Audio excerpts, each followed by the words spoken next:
Une baisse de 25% de la fréquentation du festival de la bande dessinée d'Angoulême, mais les organisateurs restent toutefois satisfaits d'avoir mené à bien cette 49e édition, une édition de la délivrance après les perturbations et les annulations liées au Covid.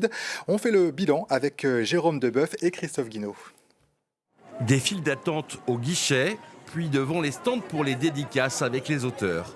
Le festival renoue avec son public après une année blanche. Les hôtels ont aussi retrouvé leur clientèle de festivaliers. Cet établissement du centre-ville affichait un taux de remplissage bien supérieur à une semaine normale. On tourne entre 65 et 70%, donc au mois de mars. Donc et les week-ends, entre 30 et 40%. Donc là, on était à 100%, donc toute la semaine jusqu'à la fin du week-end. Pour la restauration, c'est un satisfecit général, même si la fréquentation est un peu moins bonne que les années précédentes. On fait x2, x2,5 ce qu'on fait habituellement sur une semaine classique. Donc c'est très très positif. On fait 400 couverts de plus le samedi, je dirais. Donc c'est énorme. La fréquentation, c'est combien en plus globalement ? C'est 40% de plus.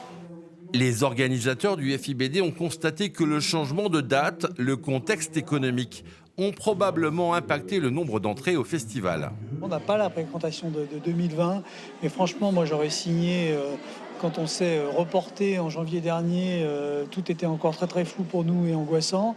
J'aurais signé volontiers des deux mains pour un festival où les masques sont tombés, où le contrôle du pass sanitaire ou vaccinal est tombé aussi. Les grandes maisons d'édition ont aussi confirmé que les ventes de BD ont été très satisfaisantes durant le festival.